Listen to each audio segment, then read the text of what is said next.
2021 का, वो मैं आपको दिखाती हूं और आप खुद देखोगे। चलो एनीवे शुरुआत करते हैं। वंस कप ऑफ टी, ये एक इडियम है जिसका मीनिंग क्या है ये पूछा है। राजा यादव, मोस्ट वेलकम बेटा। वंस कप ऑफ टी, इसका मीनिंग क्या है जल्दी बताना। सीजीएल मेंस का रतन लाल, मैं सोच रही हूं कल लेके आ जाऊंगी, देख लेती हूं मैं। Yes purple army, welcome. बताओ जल्दी बताओ तो। सुनो, अच्छा इसी डेट को तुम्हारा एग्जाम था चिराग? ओके सुनो, अगर आप कहोगे कि मैम पॉलिटिक्स ज्वाइन कर लीजिए आप, मैं कहूंगी politics is not my cup of T, यानी ये मेरा कोई प्रेफर्ड चोजन चीज नहीं है जिसको मैं प्रेफरेबली जाके ज्वाइन करूं, ये मेरी चीज नहीं है। क्या कहा मैंने? देखो आंसर्स का वेरिएशन देखो, समझ में आएगा आपको। वंस कप ऑफ टी का मतलब है वंस चोजन और प्रेफर्ड थिंग, जो चीज आप चाहते हो चुनते हो। जैसे मैंने क्या कहा, एमटीएस अगर आप कहोगे it's not my cup of T. हम तो सीजीएल का प्रिपरेशन कर रहे हैं बेटा, सीजीएल का प्रिपरेशन करो अच्छी बात है, एमटीएस का क्वेश्चन पेपर भी देख लो, इनका लेवल शायद आपसे ज्यादा ही आजकल दिख रहा है मुझे। It is irrelevance at least to me whether the grant was improvident or not. It is irrelevant होता बेटा, irrelevant होना चाहिए था, irrelevance नहीं, irrelevance noun है, यहाँ पे t होना चाहिए था। It is irrelevant at least to me, कम से कम मेरे लिए ये प्रासंगिक नहीं है, ये important नहीं है कि जो grant है वो improvident था या नहीं था। Now what is the meaning of improvident, और उसका एंटोनिम पूछा है बेटा, बताओ। improvident का एंटोनिम पूछा है। एग्जाम ग्लैमर, थोड़ा सा वेट करो बेटा, थोड़ा सा वेट करो जल्दी बताओ तो। मेरे लिए ये प्रासंगिक नहीं है कि ये जो ग्रांट था वो improvident। Very good very good बेटा, improvident का मतलब होता है खर्चीला, spendthrift, बहुत ज्यादा दे दिया गया था, यानी कि बहुत ज्यादा पैसा दे दिया गया था ग्रांट में। स्पेंडथ्रिफ्ट यानी कि बहुत ज्यादा पैसा दिया गया था, यानी ये खर्चीला साबित हुआ था। अब अगर कहोगे कि इसका एंटोनिम क्या है, तो बेटा इसका एंटोनिम थ्रिफ्टी होता है।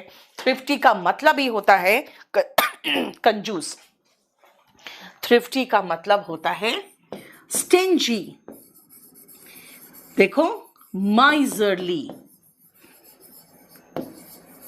याद करो मैंने आपको ये सब कुछ पढ़ा है क्लास में। Parsimonious, thrifty, stingy, miserly, parsimonious, skin flint, close fisted, tight fisted, सब कुछ कराया था, याद करो। टांडी का मतलब होता है बेटा सुस्त, कुछ भी करने में अगर आप सुस्त हो ना, स्लो हो, तो मैं कहूंगी यू आर टांडी, यानी तुम सुस्त हो। कॉशियस बेटा ये होता है सचेत, सचेत, कॉशियस यानी अलर्ट जिसको कहोगे। और हंग्री इज भूखा, है ना, देखो। तो improvident का एंटोनिम हुआ थ्रिफ्टी। बताओ। प्रियव्रत नायक, बेटा पढ़ो ना, ठीक है, समझ में आ गया। देखो next, when you are under significant stress, जब आपको बहुत तनाव होता है, it is hardly to process details and nuances. Nuances मतलब होता है बेटा बारीकियां, बारीकियां। मुझे तो हिंदी बिल्कुल नहीं आती यार, बड़ी ई होगा ना, बारीक नहीं, देखो एनीवे आई डोंट नो, चलो बारीकियां, डिटेल्स और नुएंसेस। बेटा उसको अगर आप स्ट्रेस में होते हो तो प्रोसेस करना, समझना डिफिकल्ट होता है। अब बताओ इसमें गलती क्या है, कहां पर है, और उसके जगह पे क्या आएगा। अरे तुम गुंडा हो लिखा है गुंडा, अरे अपना नाम गुंडा क्यों रखते हो यार तुम लोग? It is hard to process. Anshika, very good बेटा, it is hard to process. ये बोलना चाह रहा है कि भाई जब आप स्ट्रेस में रहते हो ना, तब आप ये जो उसके नुआंसेस है, यानी उसकी बारीकियां हैं, उसको आप प्रोसेस समझने में, दिमाग जो प्रोसेस करता है चीजों को, ये मुश्किल हो जाता है। हार्डली नहीं होगा, हार्ड होगा। हार्ड क्योंकि आप बोलना चाह रहे हो it is difficult to process, तो डिफिकल्ट के लिए हार्डली नहीं, हार्ड आता है। राइट? चलो, पसंद आ रहा है सेशन? और एसएससी में जो सीजीएल वाले हैं बेटा, वो जरा ये पेपर को करो, आपको खुद महसूस होगा इसका लेवल ये है। अच्छा, दूसरी बात है बेटा, कम से कम इस चैनल को आप सब्सक्राइब कर दो और इसको लाइक करो सेशन को, क्योंकि यार तुम्हें पता है दिन भर थके होने के बावजूद भी मैं आ रही हूँ सिर्फ इसीलिए, प्रॉमिस कर दिया आप लोगों को। और एक चीज और है, मैं लगातार तीसरा महीना जा रहा है, मैं रेगुलर हूं बिल्कुल, है ना? इसीलिए विशेष आप मुझे व्हाट्सएप करना बेटा, मैं दिखवा दूंगी। शिवम, पुष्पेंद्र सर का बैच वॉच अगर आपको बाई करना बेटा, आप केडी लाइव ऐप को डाउनलोड करो। चलिए आ जाए। द रेड्यूस्ड एयर प्रेशर, बेटा जो एयर प्रेशर रिड्यूस हो जाता है ना, कहां पे? एयरलाइन फ्लाइट्स में। जब फ्लाइट्स में एयर प्रेशर रिड्यूस हो जाता है तो वो क्या कर सकता है? Can lesson. बेटा कैन के बाद वर्ब का बेस फॉर्म आता है, लेस से बना हुआ वर्ब लेसन, बिल्कुल सही है। The amount of oxygen in passengers blood for 25%, अरे नहीं यार, बाय 25% होगा, 25% तक हमारे ब्लड में ऑक्सीजन की कमी हो जाती है। और मुझे इतना फ्लाइट में डर लगता है ना, बिल्कुल मेरे हाथ में ठंडे ठंडे पसीने आने लगते हैं जब फ्लाइट ऊपर जाने शुरू होता है। तो मुझे तो ये लगता है यार, फ्लाइट में अगर कुछ हुआ तब तो मेरा बेटा आके वो टुकड़े बिनेगा नहीं, तो इसीलिए मुझे थोड़ा डर लगता है। क्या कहा? एयर प्रेशर अगर रिड्यूस हो जाता है एयरलाइन फ्लाइट्स में, तो हमारे ऑक्सीजन में जो लेवल होता है वो 25% से कम हो जाता है, बाय 25%। देखो बेटा, एक छोटा सा आपको बात बतानी है, ये सब जो सेंटेंसेस का स्ट्रक्चर है ना, कई बार ऐसा होता है आप सेंटेंसेस के जो स्ट्रक्चर को समझ नहीं पाते हो। कई बार कहते हो मैम इंग्लिश समझ में नहीं आती। बेटा मैं आपसे कोई फीस चार्ज नहीं कर रही, मैं आपको सिर्फ एक छोटा सा चैनल बता रही हूं, spoken English by Neetu Singh. बेटा प्लीज इस चैनल को आप ज्वाइन कर लो।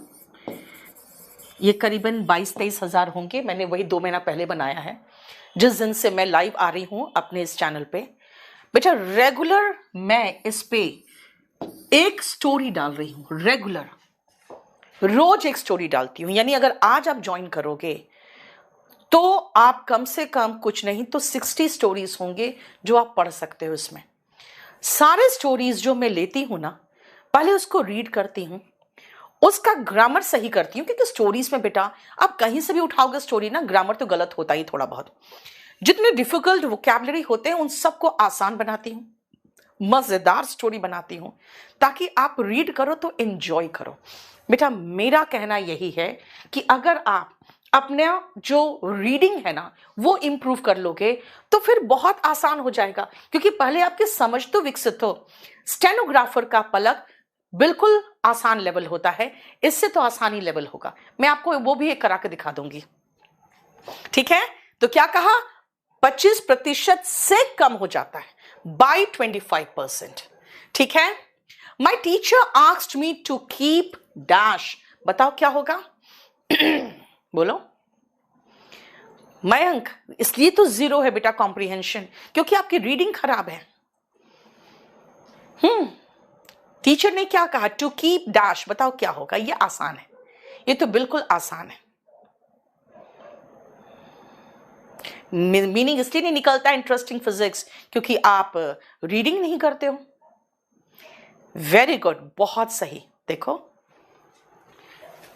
क्वाइट, चुप रहो, ये QUIET को बेटा कहते हैं क्वाइट, यानी कि चुप, शांत रहना। क्वाइट का 2 मतलब होता है, इसका मतलब होता है कंप्लीटली, एक तो होता है पूरी तरह से। क्या कहूं मैं बिल्कुल ठीक हूं। आप कहते हो ना अपने पेरेंट्स को मैं बिल्कुल ठीक हूं, तो क्या कहोगे? आई एम क्वाइट वेल, है ना।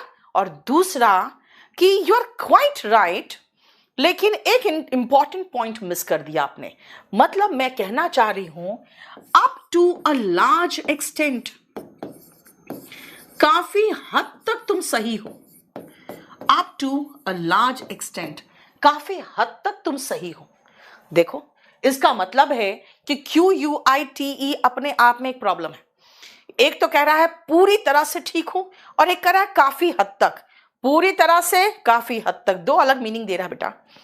क्विट स्मोकिंग कहते हैं ना, इसका मतलब छोड़ दो। क्या बोल रहे हो? 5 में 5 PQRS सही हुआ, CHSL में आदर्श वेरी गुड बेटा, बहुत सही। मेरा केरी लाइव वाला भी कह रहा है कि मैम आपके बच्चे सब्सक्राइब नहीं करते, वो क्या कर रहे हैं, देखते हैं और चले जाते हैं। देखो मेरा केरी लाइव भी मुझे मैसेज किया अभी। चलो हो गया। अब आओ नेक्स्ट वर्ड क्वेंट में। बेटा जानते हो क्या होता है क्वेंट का मतलब? कुछ चीजें बहुत आकर्षित करती है आपको, क्योंकि वो इस जमाने का नहीं है, पुराने जमाने का है, एंटीक है, इसीलिए ज्यादा आकर्षक होता है। इसीलिए क्वेंट का मीनिंग लिखना अट्रैक्टिव। जो चीज आकर्षक तो है, but because it belongs to past, भूतकाल से संबंधित है। जो चीज आकर्षक लग रही है आपको, क्वेंट इज आकर्षक, अट्रैक्टिव, गुड लुकिंग, ठीक है ना, ब्यूटिफुल। और इसीलिए क्योंकि ये थोड़ा अनयूजुअल है, क्योंकि इस जमाने का है ही नहीं, ठीक है। तो आंसर मेरा हो गया पहला वाला। बेटा एंटोनिम ढूंढना है आपको पेरिलस का। बेटा पेरिलस का जब मीनिंग पूछोगे तो इसका मतलब होता है हार्मफुल, हानिकारक, हार्मफुल, हानिकारक। पेरिलस का मतलब हानिकारक, एंटोनिम सेफ होगा, ठीक है। अगर आप किसी वोल्केनो के नजदीक जाते हो बेटा, it is really perilous to go near a volcano, है ना। उसका एंटोनिम क्या होगा? सेफ होगा। समझ में आया? ठीक है। देखो बातों से भरा हुआ, वर्बोस, वर्बोस का मतलब होता है एकदम फुल ऑफ वर्ड्स।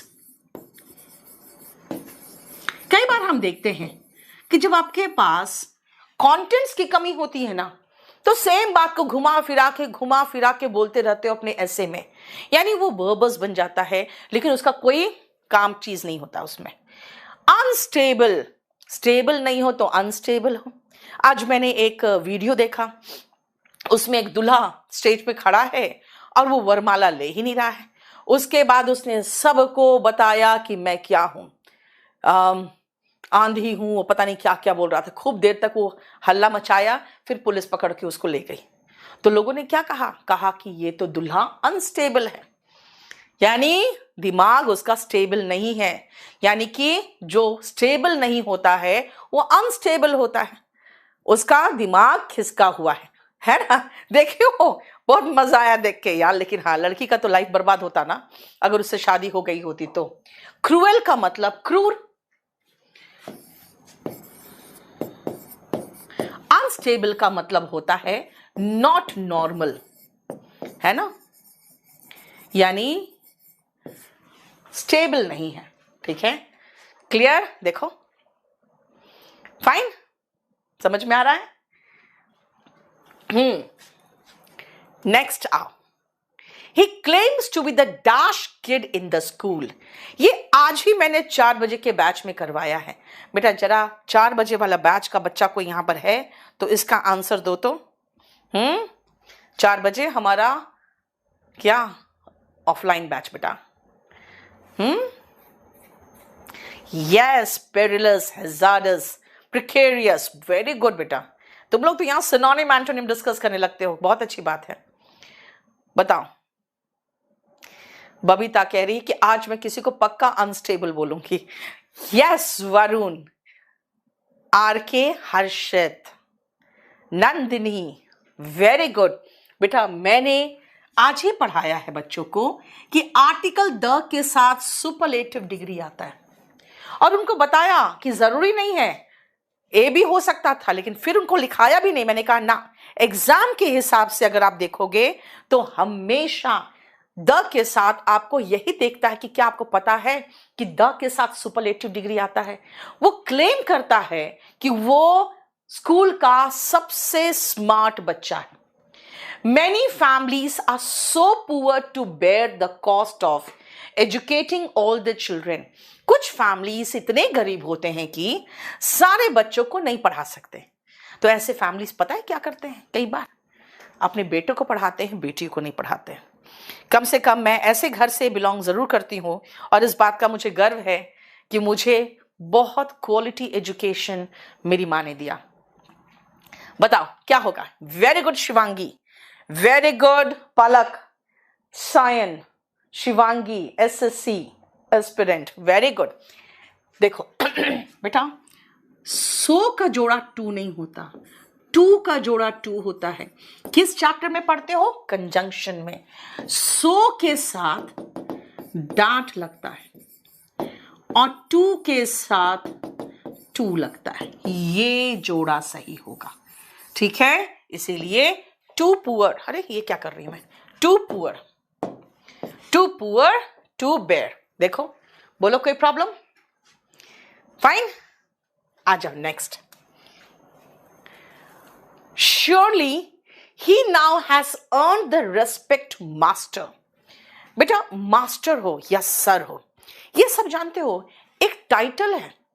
यहां पर मैं देखती हूं अपने नाम के साथ मुखर्जी नगर में so and so sir, so and so sir. मेरा नाम के साथ आप मैडम वर्ड नहीं देखोगे। हाँ, बच्चे लगा देंगे। मेरा चैनल का नाम मेरे स्टाफ ने नीतू मैम लगाया क्योंकि बच्चे इसी नाम से मुझे सर्च करते हैं, लेकिन इंग्लिश बाय नीतू सिंह देखोगे, क्योंकि बेटा अपने आप को सर बोलने का मतलब हम अपने आप को सम्मान दे रहे हैं। भाई ये सब टाइटल आपको अर्न करना पड़ता है, कमाना पड़ता है। अब बताओ क्या करोगे इसमें? Yes professor Sanku, very good. ये है मास्टर वर्ड बेटा, मास्टर। मास्टर और सर बेटा टाइटल है जिसको अर्न करना पड़ेगा आपको। A book that contains information on various subjects. अब मुझे ये सबका मीनिंग बता देना। डिक्शनरी तो खैर आसान है, बाकी सबका मीनिंग बता दो जल्दी, और आंसर क्या होगा ये भी बता दो जल्दी से। मेरा सेशन ना लाइक करते हो ना सब्सक्राइब करते हो आप लोग। नहीं पढ़ाऊंगी फिर मैं। शिवांगी, वेरी गुड बेटा, वेरी गुड। बुक जिसमें सारा इंफॉर्मेशन होता है वेरियस सब्जेक्ट्स का, इसको एनसाइक्लोपीडिया कहते हैं। एनसाइक्लोपीडिया में अब किसी चीज के बारे में जानकारी हासिल करना है ना, एनसाइक्लोपीडिया खोल लो बेटा। मेन्यूस्क्रिप्ट में आप याद रखना, मेन्यूस्क्रिप्ट में हाथ का इस्तेमाल होता है, यानी हस्तलिपि। बेटा पहले टाइपिंग वगैरह थोड़ी होता था, तो लोग क्या करते थे, हाथ से लिख के उसको सहेज के रखते थे, यानी इसको कहते हैं हाथ से लिखा हुआ लिपि। लिपि मतलब लिखित कोई चीज, ठीक है। एंड बेटा थिसॉरस जो होते हैं ना, जब आपको सिनोनिम्स पढ़ना है तो थिसॉरस देख लो, यानी वर्ड्स थिसॉरस होते हैं। A book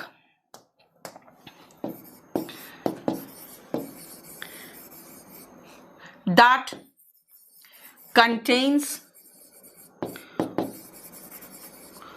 words of same meaning. क्या मैंने कहा? सेम मीनिंग्स वाले जो वर्ड्स होते हैं, वही मैंने कहा। सिनोनिम्स करना है आपको तो आप थिसॉरस देख लीजिए, ठीक है। लिस्ट ऑफ वर्ड्स होगा सेम मीनिंग का। बोलो कोई प्रॉब्लम? एसएससी एस्पिरेंट बेटा कम से कम 30 पेपर करा चुकी हूं मैं इस चैनल पे, इसीलिए आप देख लो।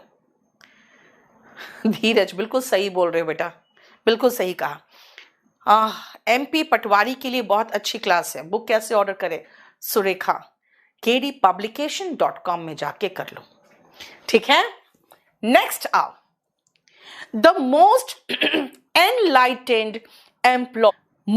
एनलाइटेंड जो एम्प्लॉयर्स होते हैं, नौकरी देने वाले जो लोग होते हैं, वो बेटर कंडीशंस और टर्म्स देते हैं, है ना। बकवास कंडीशन और टर्म्स वाले एग्रीमेंट नहीं बनाते ये लोग। बेटा एनलाइटेंड का एंटोनिम बताना है आपको जल्दी। हमको तनी भी इंग्लिश नहीं आती है, कोई प्रॉब्लम नहीं बेटा, बहुत सारे लोग हैं जिनको इंग्लिश नहीं आती है ना। तो थोड़ी सी मेहनत बस। आर के हर्षित, वेरी गुड, बहुत सही।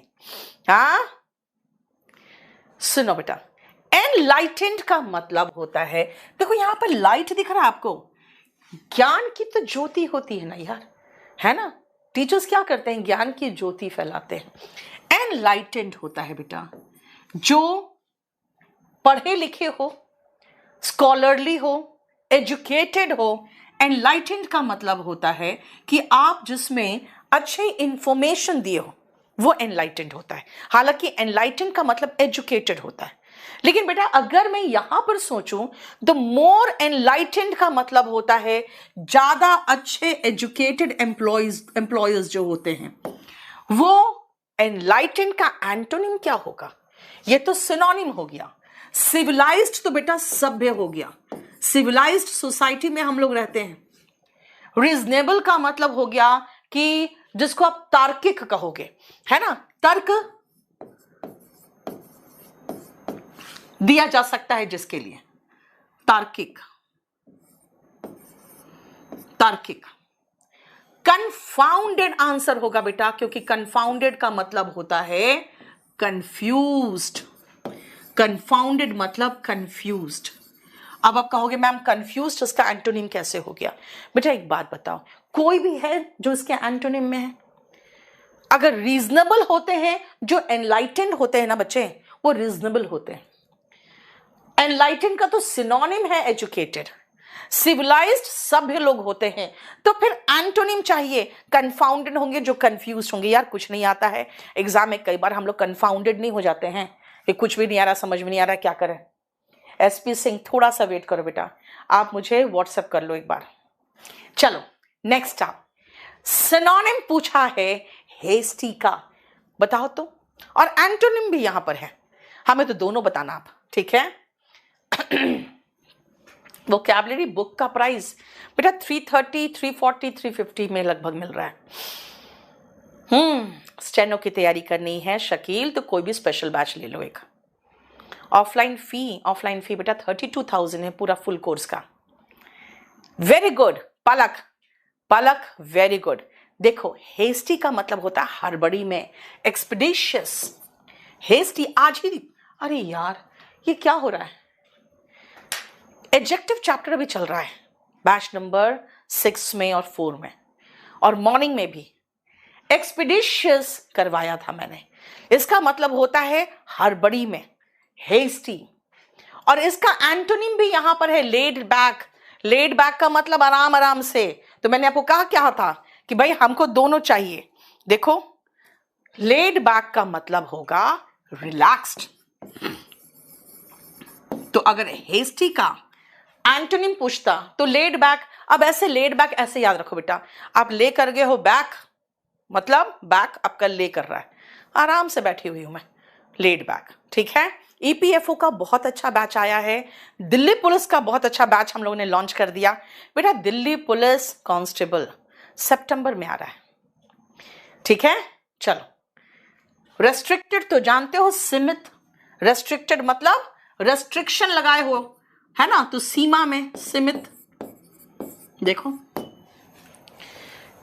नेक्स्ट आओ, the water at her place, उसके जगह पे पानी कैसा था?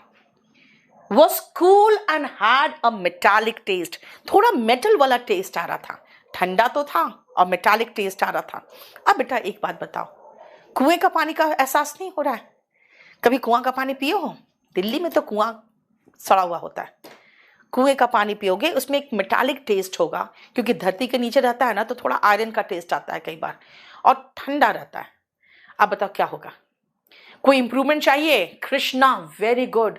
नो इंप्रूवमेंट, यार मुझे कोई इंप्रूवमेंट की जरूरत ही महसूस नहीं हो रही है। वाटर अनकाउंटेबल नाउन है, वो वॉस लगा दिया। ठंडा होता है, कूल है, एकदम ठंडा तो नहीं कि कोल्ड लगा दूं। और पास्ट की बात चल रही है तो वर्ब का सेकेंड फॉर्म लगाया है, ठीक तो है। इनकरेक्टली स्पेल्ड वर्ड कौन सा है? और आप सही स्पेलिंग बता के दे दो तो मुझे। Incorrectly spelled word, thank you so much Praveen Kumar.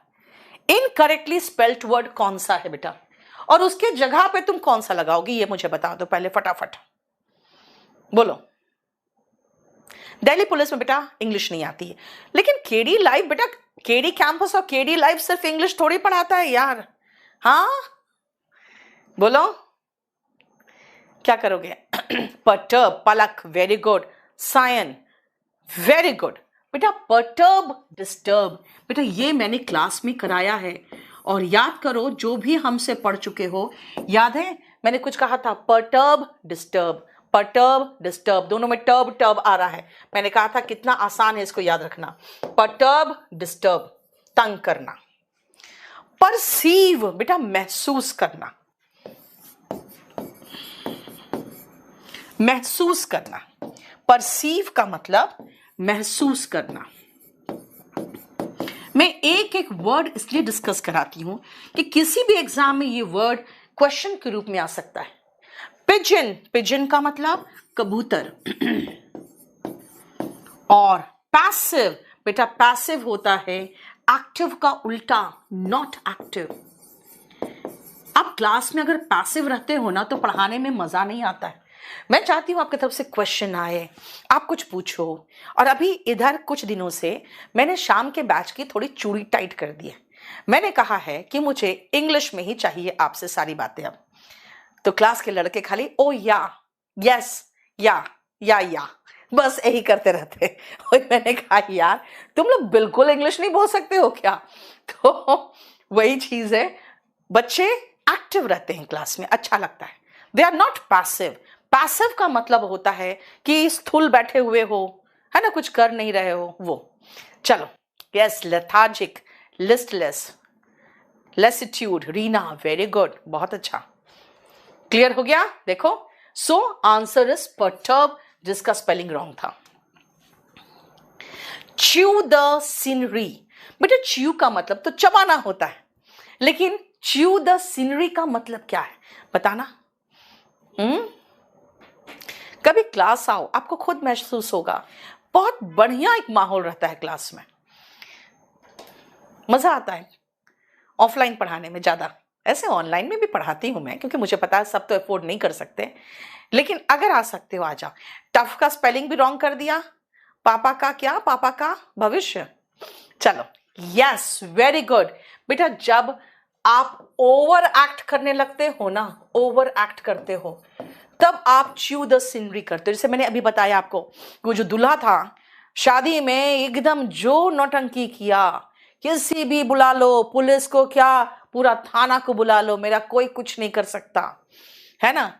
He was chewing the scenery, इसका मतलब एक्टिंग ओवरली इमोशनल, है ना, ओवर एक्ट करना। और देखना, शराब पीने के बाद बेटा जो शराबी होता है वो इतना भयंकर इमोशनल होता है, बात बात पे रोएगा, बात बात पे नौटंकी करेगा। तो you can say a drunkard usually chew the scenery. क्या कहा मैंने? अ ड्रंकर्ड मतलब पीने वाला जो शराबी होगा, यूजुअली च्यू द सीनरी, ठीक है।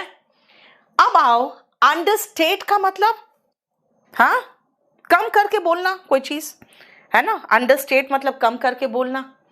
अब आओ, ब्यूटीफाई तो समझते ही हो, सुंदर करना। मिसमैनेज होता है मैनेज ठीक से नहीं करना। नेक्स्ट आओ, बैनिंग फूड एंड बेवरेजेस, खाने पीने का सामान, और ड्रिंक्स। बेवरेजेस में क्या आते हैं बेटा? ड्रिंक्स आते हैं, याद रखना। It's not desirable nor feasible, feasible का मतलब होता है बेटा प्रैक्टिकल, प्रैक्टिकल यानी व्यवहारिक, व्यवहारिक। एक सिविलाइज्ड, एक सभ्य सोसाइटी में अगर आप किसी तरह का खाने पर पाबंदी लगाओगे, किसी तरह की ड्रिंक पे पाबंदी लगाओगे, वो ना ही डिजायरेबल है, ये अच्छी बात भी नहीं है, और ना ही संभव है।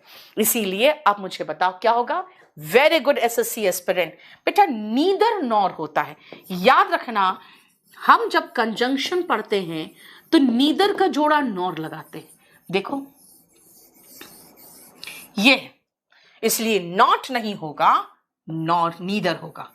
नीदर डिजायरेबल, ना ही डिजायरेबल है ना। आप इसको डिजायर नहीं करते हो कि किसी भी सभ्य समाज में ये चीजें बैन हो, और नॉर फिजिबल, और ना ही प्रैक्टिकल है। जैसे देखते हो बिहार में दारू को बैन किया गया, शराब को।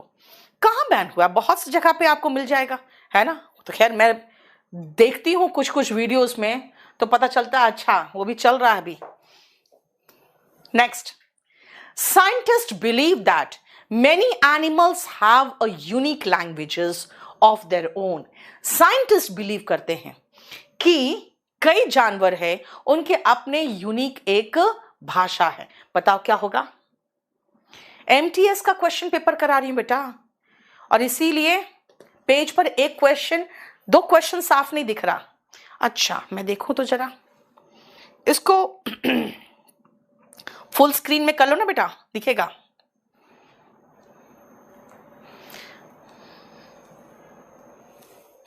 पंजाबी करा पापा की भैंसिया, मतलब हम तो भविष्य पढ़े थे। चलो यस बेटा, जब एक ही बात कर रहे हो, यानी कि एक की बात कर रहे हो, तो लैंग्वेजेस तो हो ही नहीं सकता, अ यूनिक लैंग्वेज होगा, है ना। एक है बेटा, एक है, ठीक है, a unique language. The plan is to demolish, demolish का क्या पूछा है? सिनोनिम पूछा है। The kitchen area and build a new room, ये प्लान है कि किचन एरिया को डिमोलिश किया जाए और एक नया रूम बनाया जाए। बताओ इसमें कौन सा होगा? जल्दी से, जल्दी।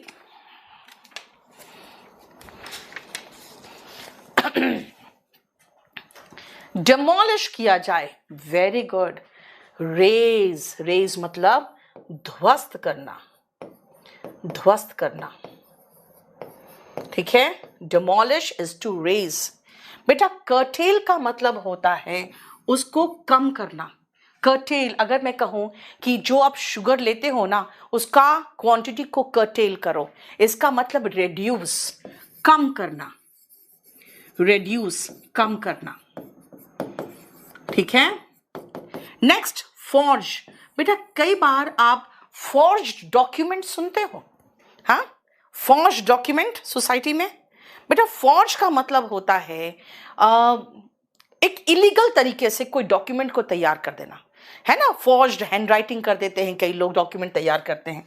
टू मेक एन इलीगल, नकली दस्तावेज बनाना हो गया, जैसे डॉक्यूमेंट ऑफ समथिंग।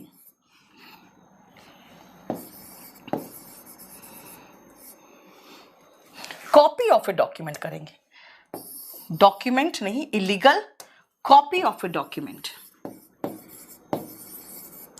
किसी दस्तावेज का एक नकल तैयार करना इलीगल तरीके से, फॉर्ज करना होता है, ठीक है ना। Forge currency, very good Sameer, very good. और रिफर्बिश होता है साफ सुथरा करके उसको डेकोरेट करना, है ना। बहुत दिनों बाद कहीं पर शिफ्ट करते हो तो आप अपने रूम को रिफर्बिश करते हो, यानी टू क्लीन एंड डेकोरेट, उसको सुंदर बनाना, क्लीन करके सुंदर बनाना। इसीलिए मेरा आंसर क्या होगा? Demolish, raze. देखो right, clear. Deepak, new watch मतलब न्यू वॉच, कौन सा न्यू वॉच?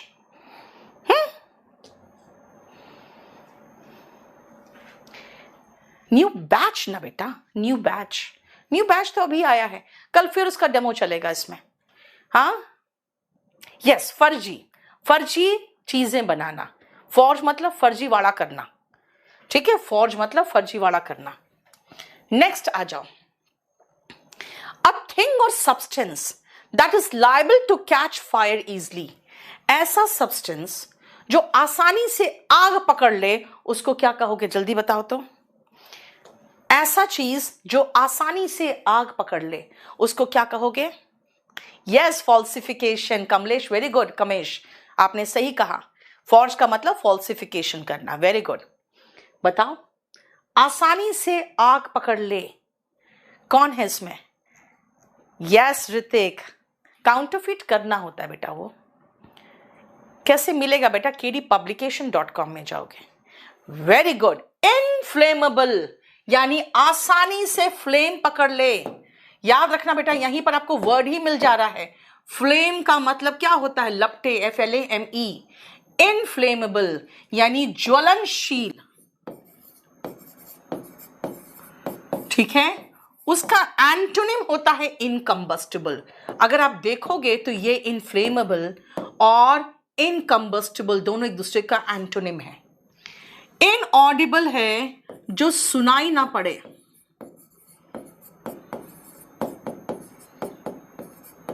है ना। जैसे अगर आप जहां पे बिल्कुल एयर तक नहीं है वहां अगर किसी का नाम पुकारोगे तो सुनाई भी नहीं पड़ेगा, इनऑडिबल हो जाएगा। और एक्सटिंग्विशेबल जिसको बुझाया जा सकता है। एक्सटिंग्विश का मतलब बुझाना, तो एक्सटिंग्विशेबल का मतलब होता है जो बुझाया जा सके, यानी कि जैसे लपटे, ठीक है। नेक्स्ट आओ, वन वर्ड सब्स्टिट्यूशन चाहिए। अ ग्रुप ऑफ गन्स और missile launchers operated together at one place. जब गन्स और मिसाइल्स एक साथ लॉन्च होता है तो ग्रुप, उस ग्रुप को क्या कहते हैं? जल्दी बताना। क्यू आंसर ने बता दिया, बैटरी। आर के हर्षित ने भी बता दिया, battery. Very good. Group of guns and missiles battery होता है। बेटा याद रखना, सॉल्ट्री, पी यहां पे साइलेंट है। सॉल्ट्री जानते हो, पुराने जमाने का है ना, एक तार का एक इंस्ट्रूमेंट होता था पुराने जमाने का, और जिसको ऐसे टन टन करके बजाया जाता था। तो मैं कह सकती हूं, इतना समझाने की जरूरत क्या है, अ म्यूजिकल इंस्ट्रूमेंट,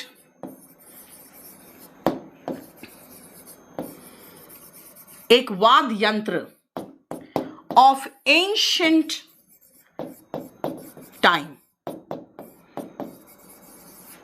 और ये जो म्यूजिकल इंस्ट्रूमेंट होते थे ना, उसमें एक तार होता था, तो मैं कह सकती हूं अ स्ट्रिंग्ड, स्ट्रिंग वाला, स्ट्रिंग मतलब होता है तार, तो एक स्ट्रिंग्ड म्यूजिकल इंस्ट्रूमेंट था ये, ठीक है। नेक्स्ट आओ, स्किटरी। बेटा जब आप स्किटरी फील करते हो, आप रेस्टलेस होते हो, ठीक है। स्किटरी का मतलब हो गया रेस्टलेस। जब आप स्किटरी फील करते हो तो आप रेस्टलेस फील करते हो,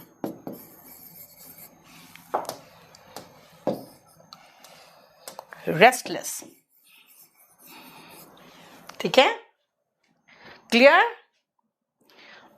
और सिमेट्री क्या है बेटा? हिंदू मरता है तो क्रिमेटोरियम जाते हैं, शमशान घाट। मुस्लिम्स मरते हैं और क्रिश्चियंस मरते हैं तो सिमेट्री जाते हैं, यानी कब्रिस्तान,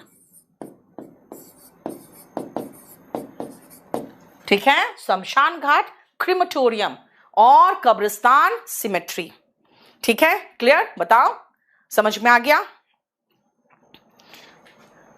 कोई प्रॉब्लम? बोलो।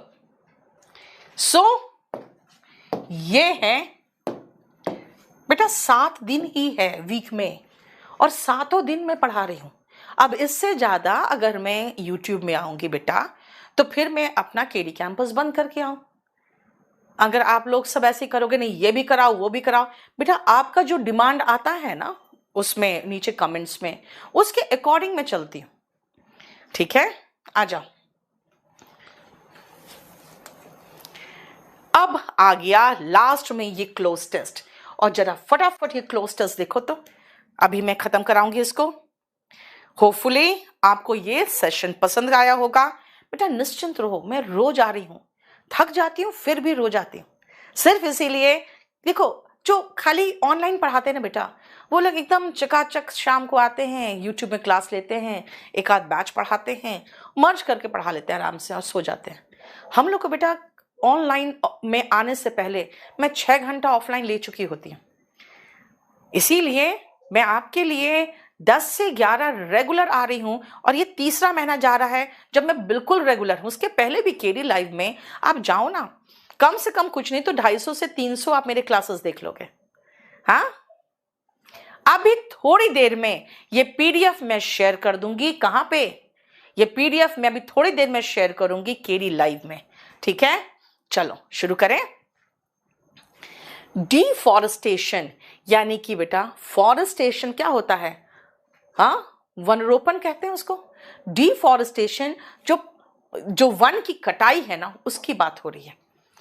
इन ट्रॉपिकल रीजन्स, बेटा ट्रॉपिकल रीजन्स में जो पेड़ों की कटाई चलती है ना, can dash the way water vapor is produced over the canopy, can dash the way, can affect the way।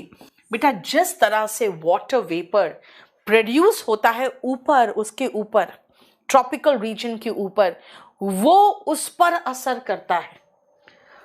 Dash causes reduced rainfall, which causes, अगर आप पेड़ों की कटाई करोगे तो जो पेड़ों से पानी मॉइस्चर निकलता है, इवेपोरेशन होके वो जो एक ऊपर बनाता है, क्या एक कैनोपी जैसा बना देता है, क्या का? बिल्कुल मॉइस्चर का। वो बेटा इफेक्ट करता है अगर आप डिफॉरेस्टेशन करते हो। और अगर ये नहीं बना तो क्या होगा? रेड्यूस रेनफॉल होगा। Which causes reduced rainfall? मैं यही तो कह रही हूं बेटा। नहीं, इफेक्ट है बेटा, इफेक्ट तो नाउन है वहां पे, यहां तो इफेक्ट नाउन के रूप में हो जाएगा। ठीक है, नेक्स्ट सुनो आगे। A 2019 study published in the journal Ecohydrology showed that parts of the Amazon rainforest that dash converted to agricultural land, that dash converted, बेटा that converted है तो वर्ब का थर्ड फॉर्म है, तो हमें इसका पास्ट टेंस की बात कर रही हूं मैं, तो मुझे वॉस चाहिए ना। देखो ध्यान से, जो मैंने आपको कहा उधर मार्क किया है वही तो आंसर आ रहा है। अच्छा सॉरी, दैट पार्ट्स की बात हो रही है, तो पार्ट्स की बात हो रही है तो वर आएगा, है ना। Parts of agricultural land that were converted. The reason is, ये कहना चाह रहा है कि 2019 में जो स्टडी हुआ था, पब्लिश किया गया था जर्नल इको हाइड्रोलॉजी में, उन्होंने दिखाया क्या कि जो parts of the Amazon rain forest, बेटा रेन फॉरेस्ट की बात नहीं हो रही है, वॉस नहीं होगा बेटा, वर होगा। रेन फॉरेस्ट की बात नहीं हो रही है बल्कि उसके पार्ट्स की बात हो रही है जो कन्वर्टेड किया गया था एग्रीकल्चरल लैंड में, dash higher soil and air temperature. क्या हुआ? Dash higher soil and rain temperature. याद रखना बेटा, उनके उस जगहों पे हायर सॉइल और एयर टेम्परेचर था। टेम्परेचर वहां के हायर थे, है ना, टेम्परेचर वहां के हायर थे। अब आप कहोगे कि मैम हास लगा दे, बेटा प्रेजेंट टेंस से हास। फिर कहोगे कि वॉस लगा दे, बिल्कुल सही हो जाता वॉस। लेकिन याद रखना बेटा, यहां पे अगर मैं कहूं मेरे पास एक गाड़ी थी तो मैं कहूंगी आई हैड ए कार, तो मैं कहूंगी उनके टेम्परेचर हाई थे तो दे हैड हायर टेम्परेचर होगा ना, है ना। क्या कहा कि parts of the rainforest that were converted to agricultural land had higher soil and air temperature, which could dash drought condition। अब which could क्या करेगा? Drought condition. बेटा प्यूरिफाई का मतलब तो प्यूरिफाई करना, पवित्र करना। इन फ्लेम यानी आग लगा देना, फ्लेम में डाल देना। प्रोवोक मतलब उकसाना, और एग्रेवेट का मतलब बदतर बनाना। अब बताओ इनमें से कौन होगा? जल्दी बताओ तो, जल्दी। बेटा अभी सब कुछ बता देंगे, रुक जाओ, जल्दी बताओ क्या होगा। एग्रवेट, कोमल ने कहा एग्रवेट, जो बिल्कुल सही है बेटा। ड्राउट का मतलब होता है सूखा, जो सूखा कंडीशन पड़ रहा है वहां पे, है ना, उसको और वो एग्रवेट, बदतर बना देता है। क्यों बदतर बना रहा है भाई? डिफॉरेस्टेशन करके वहां पे जो वाटर वेपर्स प्रोड्यूस हो रहे हैं उस पर असर डाल रहे हो। इससे क्या हो रहा है? रेड्यूस रेनफॉल हो रहा है, विच कॉजेस रेड्यूस रेनफॉल।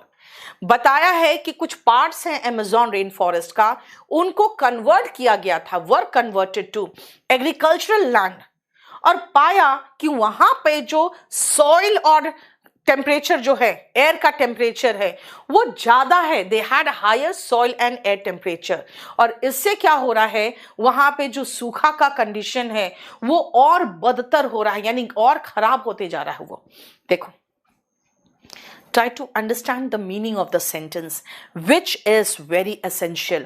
अब मेरी बात 2 मिनट बहुत ध्यान से सुनना, एंड प्लीज अभी अगर आप पूछोगे कहां मिलेगा तो वो भी सब कुछ मैं बता दूंगी।